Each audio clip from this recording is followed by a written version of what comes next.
صلوا علی الحبیب صلی اللہ علی محمد صلی اللہ علیہ وسلم۔ اتنی پڑوسی کی اہمیت بیان کی گئی ہے کتابوں کے اندر، روایت کے اندر۔ قرآن کی آیتیں پڑوسیوں کے حوالے سے بیان کر رہی ہیں۔ سورہ نساء میں اس کا بیان موجود ہے، سورہ احزاب میں اس کا بیان موجود ہے کہ پڑوسی کے حوالے سے کیا کیا ارشادات قرآن پاک میں بیان کیے جاتے ہیں۔ اپنا مائنڈ کلیئر کریں کہ پڑوسی کیا، یعنی میں ایک پڑوسی ہوں، میں جانوں کہ میرا پڑوسی میرا حق ادا کر رہا ہے یا نہیں، میرا پڑوسی مجھے راحت پہنچا رہا ہے یا نہیں، مجھ پہ زیادتی تو نہیں کرتا، مجھ پہ یہ تو نہیں کرتا۔ میں یہ سارے سوچوں گا، لیکن دوسری سمت یا میں دوسرا رخ یہ بتاؤں کہ میں یہ کیوں نہ سوچوں کہ میں اپنے پڑوسی کے لیے راحت کا سامان کر رہا ہوں یا نہیں، میں اپنے پڑوسی کا حق ادا کر رہا ہوں یا نہیں۔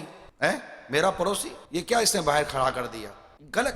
اگر اس نے واقعی میری حق تلفی کی تو غلط، لیکن اگر اس کے یہاں پر کچھ کر لینے سے اس کو راحت پہنچتی ہے اور میں اگر تکلیف میں ہوں بالفرض، تو کیا میری یہ سوچ نہیں بنتی کہ یار چلو میرا پڑوسی ہے نا، اس کو اس میں آسانی ہے نا، بھلے نہ کرے، میرا کیا چلا گیا نا، اس نے کیوں کیا ایسا؟ پڑوسی کا حق نہیں جانتا، پڑوسی کے حقوق نہیں جانتا، ہم سائے کے آداب نہیں ہے اس کو۔ یہ ہماری ایک سوچ ہے، یعنی اگر میں یہ بیان ابھی آگے لے کر چلوں گا، آپ کو آپ کے پڑوسی آپ کے تصور میں آئیں گے۔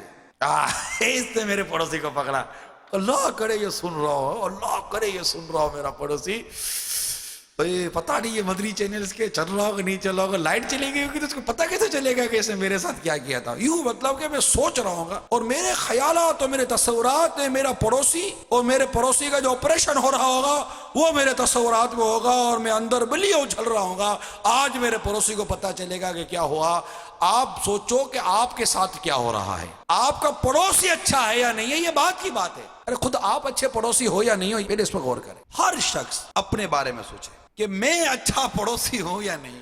پڑوسی کو کیسا ہونا چاہیے، اس میں آپ اپنے پڑوس کا تصور کرنے کے بجائے اپنا تصور باندھیں، کیونکہ آپ ایک پڑوسی ہیں، آپ کے دائیں بائیں آگے پیچھے لوگ رہتے ہیں۔ میں اپنے بارے میں غور کروں، اب اپنے بارے میں غور کریں۔ مفسر شہیر حکیم الامت مفتی احمد یار خان علیہ رحمت الحنان اس کی شرح میں بڑے پیارے مدنی پھول عطا فرما رہے ہیں کہ عبادات کی درستی سے بھی زیادہ اہم معاملات کی درستی ہے۔ یہ معاملات آتے ہیں پڑوسی کے ساتھ، سرحد فرمائی آپ نے کہ پڑوسی کے ساتھ ہر وقت معاملہ رہتا ہے۔ آپ دیکھیے کہ بھائی بعض اوقات ہفتے میں ایک دفعہ ملنے آ جاتا ہے، بہن مہینے میں ہفتے میں ایک دفعہ ملنے آ جاتی ہے، بچے عموماً شادی کر کر الگ ہو جاتے ہیں تو وہ مہینے میں ہفتے میں ایک دفعہ ملنے آ جاتے ہیں۔ کئی رشتہ داروں سے چند دنوں کے بعد واسطہ پڑتا ہے، مہینوں کے بعد واسطہ پڑتا ہے۔ اب تو اتنی دوریاں ہو گئی ہیں آج کے رشتہ داروں میں کہ خوشی غمی کے موقع پر کبھی ملاقاتیں ہو گئی تو ہو گئی، برسوں تک تو رشتہ داروں کا کوئی پوچھنے والا نہیں ہوتا۔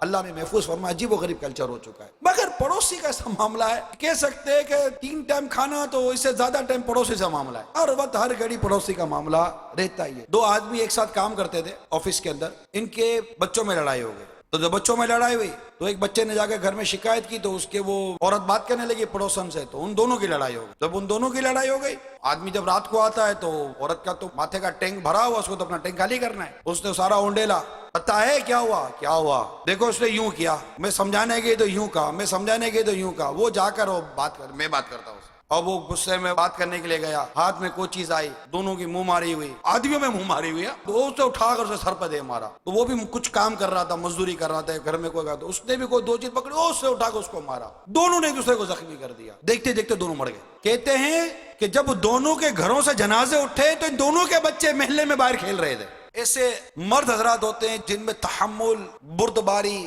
معاملہ فہمی کم ہوتی ہے۔ اچھا یوں بولی، اب وہ عورت سے لڑنے جائے تو اس کی تو ویسے ہی بد حالت خراب ہوتی ہے، میں لڑوں گا تو عورت میرے کو بھی نہیں دعوت دے دے، تو وہ آدمی سے بات ہے تو سامنے آدمی بھی سن کر بیٹھا ہوا تھا، اس کی بھی کیسٹ بھری ہوئی ہوتی ہے، اس کی بھی کیسٹ بھری ہوئی ہوتی ہے، دونوں آ کر اپنی اپنی کیسٹ ایک دوسرے پہ خالی کرتے ہیں، غصہ آ جاتا ہے۔ کسی جیل میں ایک مبلغ کا بیان تھا، بیان کے بعد سارے قیدی چلے گئے۔ ہمارے الحمدللہ جیلوں میں جو کام ہو رہا تھا، مبلغ جا کر مختلف مواقع پہ بیانات کرتے ہیں، پھر ملاقاتیں بھی ہوتی ہیں، پھر لوگ اپنے بیرکس میں چلے جاتے ہیں۔ تو وہ کہتے ہیں کہ ایک قیدی مجھ سے ملا، مجھے کہنے لگا کہ میں قتل کے جرم میں اندر میں ہوں۔ تو میں نے اس کو پوچھا قتل کے بارے میں کہ لوگ قتل کیوں کرتے ہیں، تو اس نے کہا کہ قتل کی اصل سبب غصہ ہے، غصے پر قابو نہیں رہتا۔ آپ اس پر غور کیجئے کہ حضرت سیدنا با یزید بسطامی رحمت اللہ تعالیٰ علیہ کا جو پڑوسی تھا وہ غیر مسلم تھا، اس کے بال بچے بھی تھے، تو وہ جو غیر مسلم تھا وہ سفر پر روانہ ہوا، بچے گھر ہی میں تھے۔ اب رات کو ان کے بچے رویا کرتے تھے، تو معلومات کی کہ بچے کیوں اتنا روتے ہیں، تو تو پتہ چلا کہ گھر میں اندھیرا ہے، اس لیے بچے روتے. تو با یزید بستامی رحمت اللہ تعالی علیہ نے چراغ میں بہت سارا تیل ڈالتے اور ان کے گھر بھجوا دیا کرتے کہ بچے روئے ہی نہیں. تو بچے واقعی روشنی ہوتی تو چپ ہو جاتے تھے. اتنے میں وہ غیر مسلم سفر کر کے جب واپس لوٹا، گھر والوں نے بتایا کہ ہمارے جو ساتھ جو پڑوسی ہے مسلمان، اس نے ہمارے ساتھ یہ حسن سلوک کیا کہ ہمارے بچے اندھیرے میں روتے تھے تو یہ اپنا چراغ دے دیتے تھے جس کی روشنی سے بچے چپ ہو جاتے تھے. تو باپ نے کہا کہ جس پڑوسی کی روشنی سے میرے اندھیرے گھر میں اجالا ہو گیا تو میں کفر کے اندھیرے میں کیوں رہوں، لہٰذا کلمہ پڑھ کر سارے مسلمان ہو گئے. صلوا علی الحبیب صلی اللہ علی محمد صلی اللہ علیہ وسلم.